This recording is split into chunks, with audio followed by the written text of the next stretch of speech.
I'm Bryce Butler from Access Ventures, and this is More Than Profit, a show where I talk with founders, investors, entrepreneurs, and leaders of all kinds about living and working with purpose, how they do it, and why.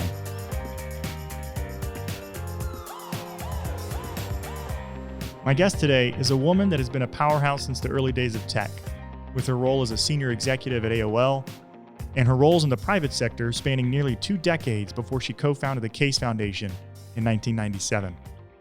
In January of 2019, her first book, Be Fearless: 5 Principles of a Life of Breakthroughs and Purpose, was published by Simon & Schuster and named a national bestseller. Jean Case is a well-known and established businesswoman, investor, and philanthropist who is a passionate believer in the power of business to do good.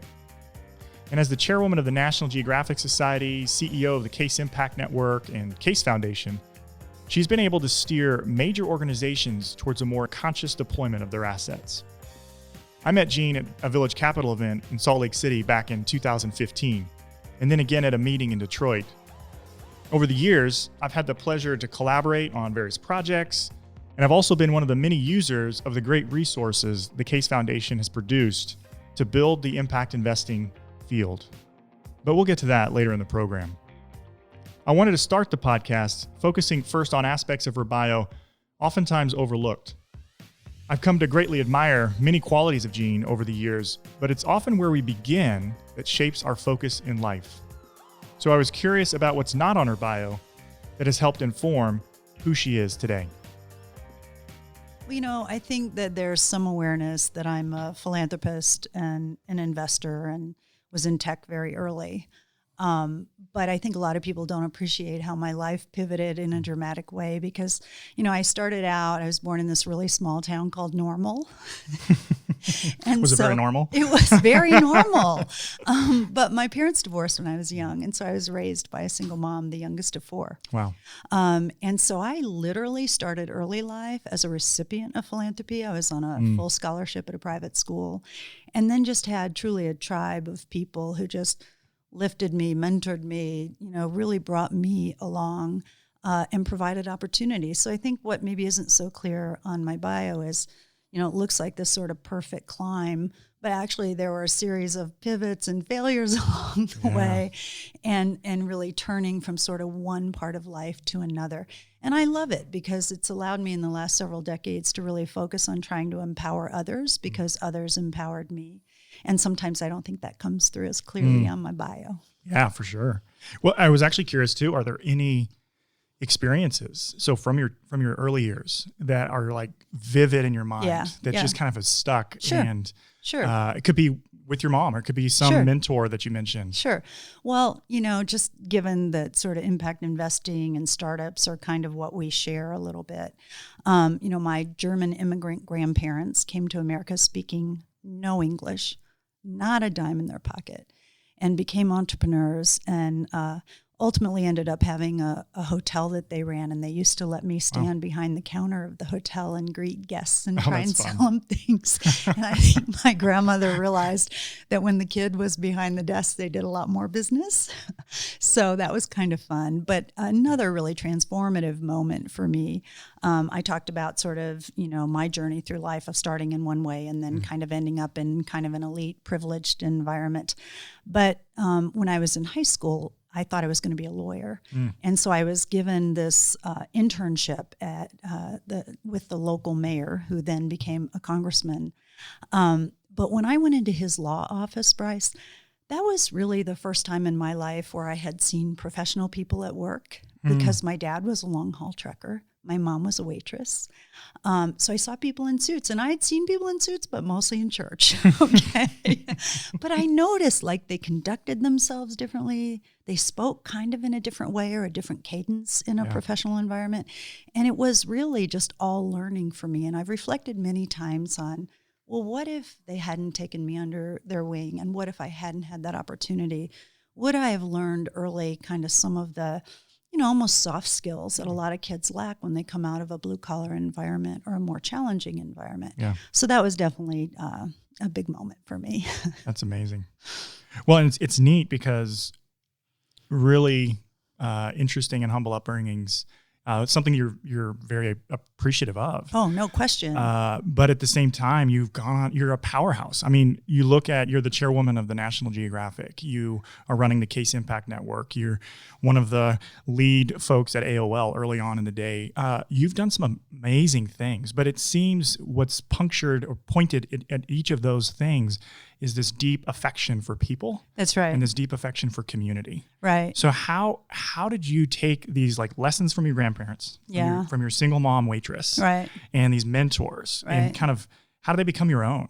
And what would you define as some of these values that you kind of care deeply about? Yeah, well, I think, some of us have what we call kind of a North Star and or a true north, some call it.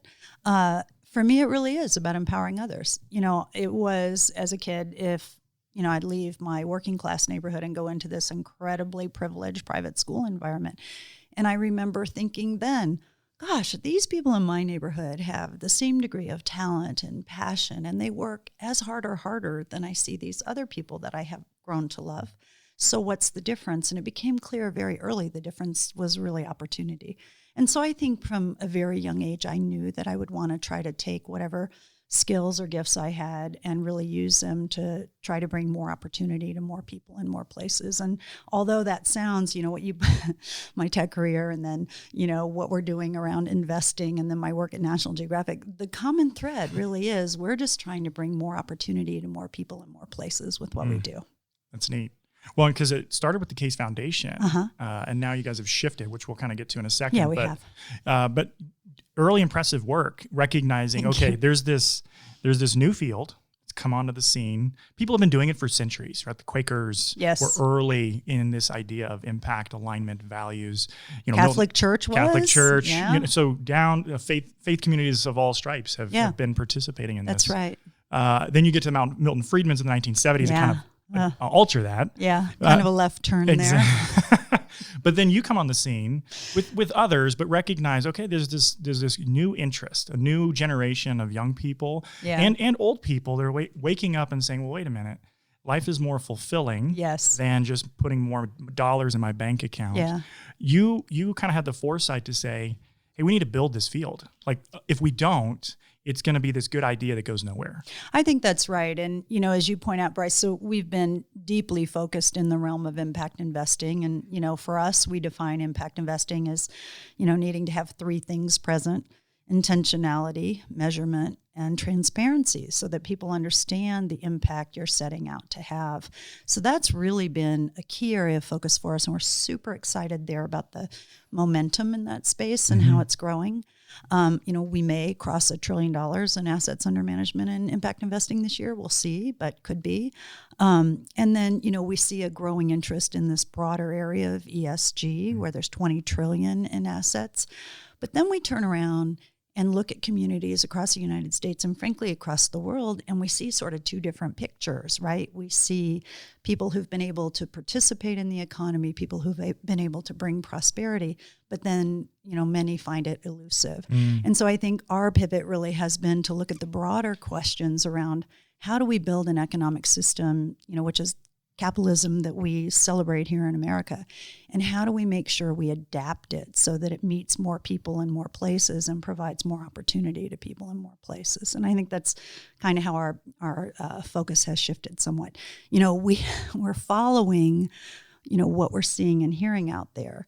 And sometimes, we were playing around in December with different things as we talked about this work. And I said, do you hear what I hear? Because if you look at research, Pew came out with some research last year, and a third of the people said they have a negative, in America, a third of the people said they have a negative view of capitalism, and 41% said they have a positive view of socialism. Oh, goodness. The global study is even worse that Edelman did in terms of trust. That said 51% said that capital does more harm than good. And 1 in 3 people said they don't believe they'll be better off 5 years from now than they are today. So, I think the time has come where, like all systems, we have to look at our system and see how it needs to be adapted to just work better and work for more people in more places. Yeah, that's interesting. There's a gentleman, name escapes me, but he kind of coined this phrase that I think is really appropriate for the work that you do. And it was early on, like at SoCap, Kevin Jones, he would use this phrase like community quarterback, who's re-engineering the system, who's thinking at a more systems level. Right. That's a great way to put it. But then there was this other phrase that I think is really more appropriate as an economic system, is like a systems entrepreneur. Mm-hmm. So you think about like systems engineers, right? Yeah. How they're looking and working across fields of expertise and bringing things together.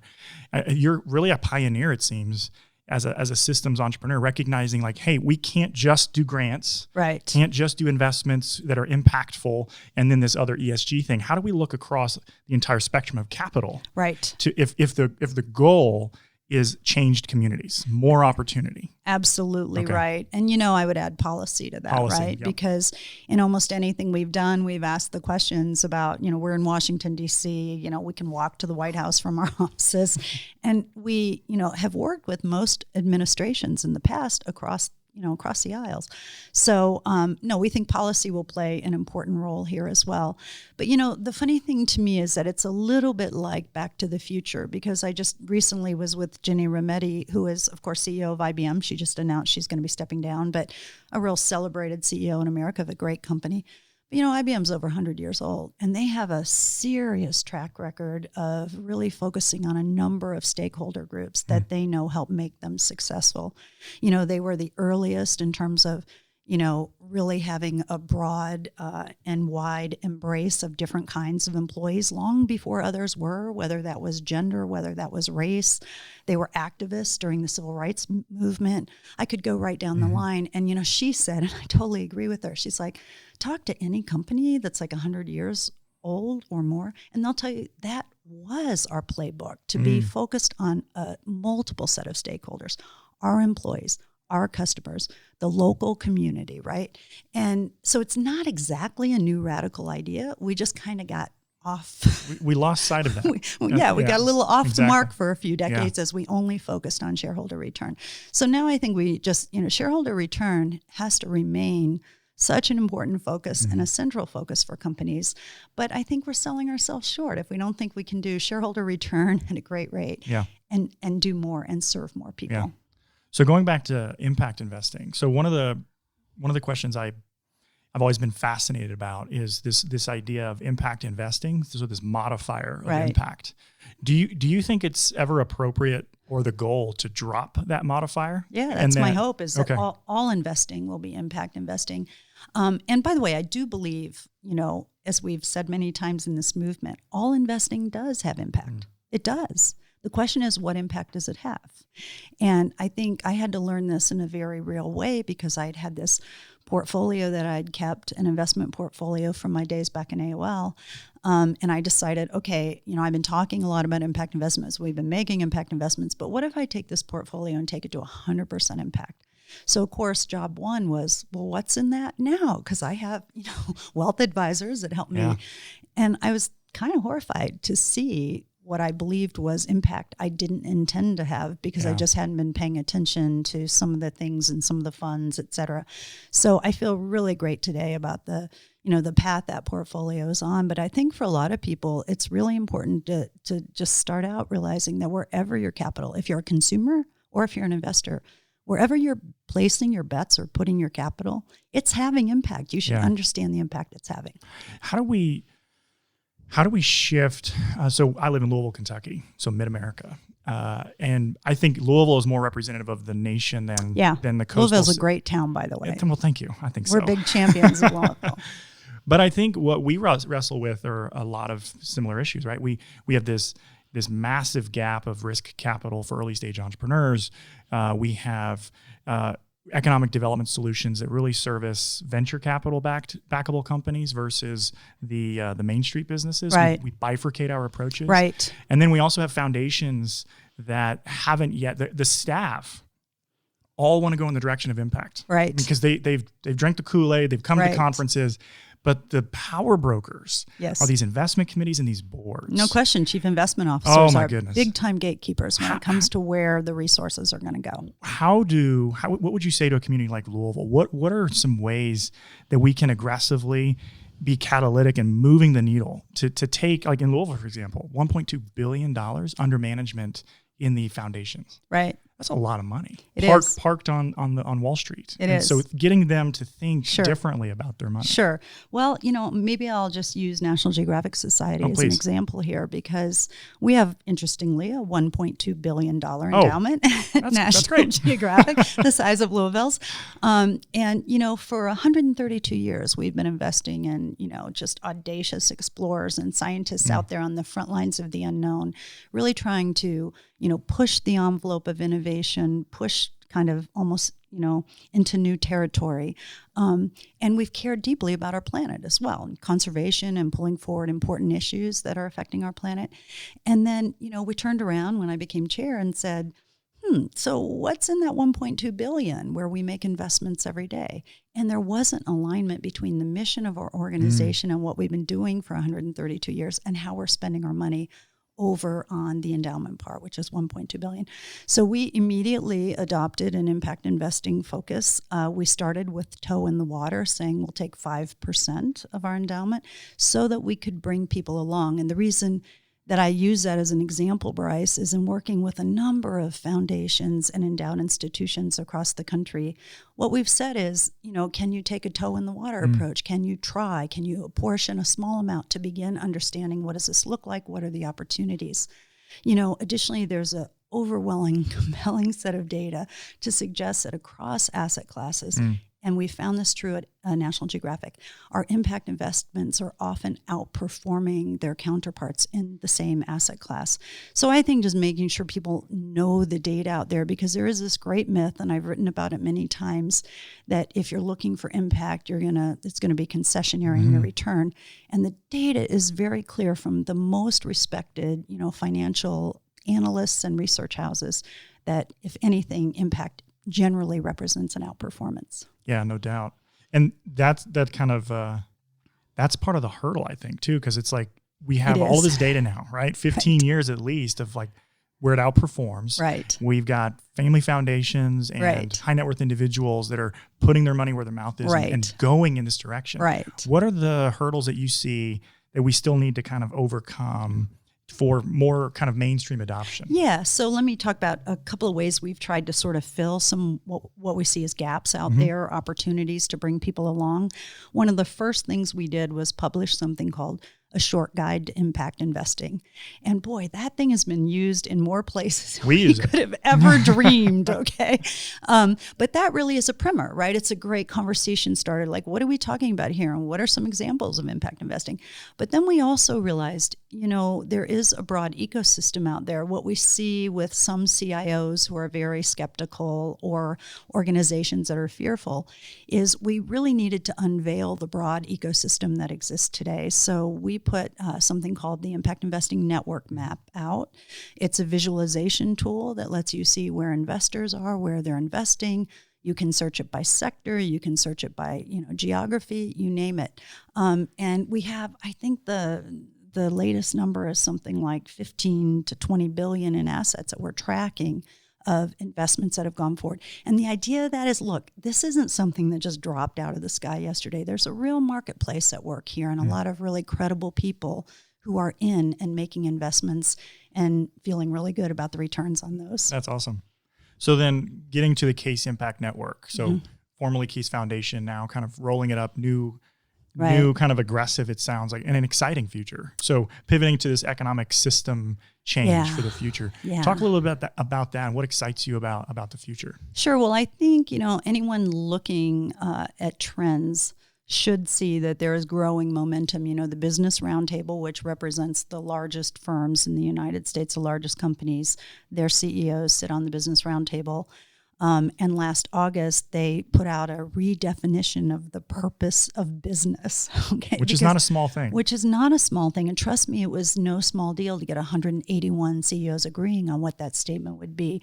But in a nutshell, it took us from believing that the only purpose, or stating the only purpose of business was a return to shareholders, to saying, no, the purpose of business is to serve many stakeholders that help make that business successful.